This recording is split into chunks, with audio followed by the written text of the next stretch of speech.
मी राम बेडकर, बहुजन India news today मध्ये आपलं स्वागत आहे। आता पाहूयात काय आहे सविस्तर बातमी। पांढरा खडक जंगलात वाघाचा घातच, फॉरेस्ट अधिकारी यांचे दुर्लक्ष, वाघाचं भवितव्य धोक्यात, दात पंजे मिशा कायम। अंजनगाव सुरजी तालुक्यातील मेळघाटच्या पायथ्याशी दहेगाव रेचा वनपरिक्षेत्र कार्यालयाच्या अंतर्गत पांढरा खडक ढोरोबा जंगलात दिनांक 26/11/2024 रोजी मृत अवस्थेत वनमजूर व वन कर्मचारी अचानक जंगलाकडे ग्रस्त घालत असताना कुजलेल्या अवस्थेत पट्टेदार वाघ आढळून आला होता। याबाबतची माहिती वरिष्ठ अधिकारी फॉरेस्ट विभागाला देण्यात आली होती। सदर घटनेची गंभीरता पाहता फॉरेस्ट विभागाचे वरिष्ठ अधिकारी सोनीसाहेब व इतर कर्मचारी घटनास्थळावर दाखल झाले होते। प्राप्त माहितीनुसार वनपरिक्षेत्राचे अधिकारी RFO श्री वासनिक व श्री मेश्राम हे आपल्या ताब्यासह दाखल झाले होते। वेळेवर फॉरेस्ट विभागाच्या कर्मचाऱ्यांनी तपासणी पथक, फॉरेनिक्स लॅब पथक, मोबाईल सर्व कर्मचारी पथक व इतर कर्मचाऱ्यांचा फौजफाटा जंगलात दाखल झाला होता। वाघाची शिकार झाल्याचा प्राथमिक अंदाज व्यक्त करण्यात आला होता। तपासामुळे काही कर्मचाऱ्यांनी मिळून हे प्रकरण दाबण्याचा प्रयत्न केल्याचे दिसून येत आहे। मेळघाटात यापूर्वी सुद्धा वाघाच्या काही शिकाऱ्या झाल्या तर काही आकस्मिक मृत्यू झाले आहेत। नेहमीप्रमाणे वरिष्ठ अधिकारी पत्रकारांच्या दबावामुळे सदर प्रकरण सारवासारव करण्याचा आटोकाट प्रयत्न करताना दिसत आहेत। पत्रकारांना या प्रकरणी माहिती होऊ नये म्हणून अधिकृत कोणतीही माहिती संबंधित कार्यालयाकडून प्राप्त होऊ शकली नाही। फॉरेस्ट कर्मचारी अधिकारी यांना शासनाकडून करोडो रुपये पगार दिला जातो, परंतु वनरक्षकासह अधिकारी जंगलाची सुरक्षा सोडून घरगुती कामात व्यस्त असल्याचे दबक्या आवाजात बोलल्या जात आहे।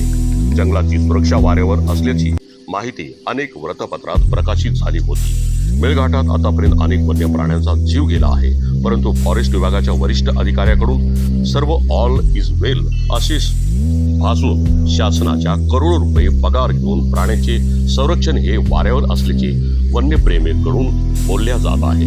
तर काही वन्यप्रेमींनी निराशाही व्यक्त करत असे म्हटले की जंगलाची सुरक्षा ही मजुरांच्या भरोशावर असते, वरिष्ठ अधिकारी मात्र झोपेत असतात अशी चर्चा सुद्धा ऐकायला मिळत आहे।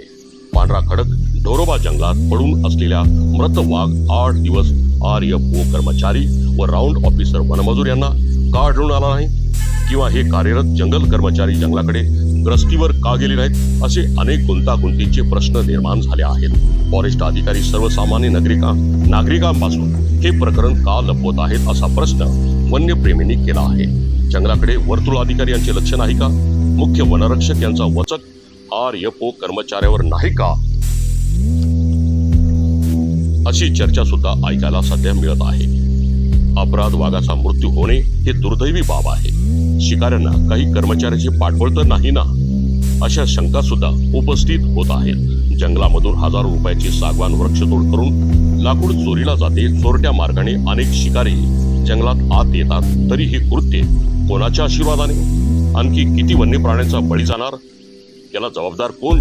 अशाच्या अनेक चर्चा सर्वसामान्य जनतेकडून ऐकायला मिळत आहेत। दहेगाव रेचा येथील फॉरेस्ट वन परिक्षेत्राचे कार्यालय अंजनगाव सुरजी येथे परतवाडा येथे भाडे तत्वावर सुरू करण्यात आले आहे, परंतु कार्यालयामध्ये ऑफिसमध्ये कोणीही कर्मचारी आढळून येत नसल्याचे सामान्य माणसाच्या मनात संभ्रम निर्माण होत आहे।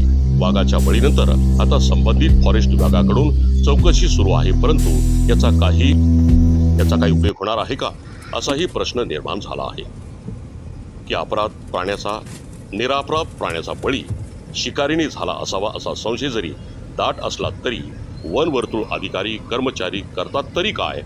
वाघाच्या मृत्यूला जबाबदार कोण याची सखोल चौकशी आता गरजेचे आहे।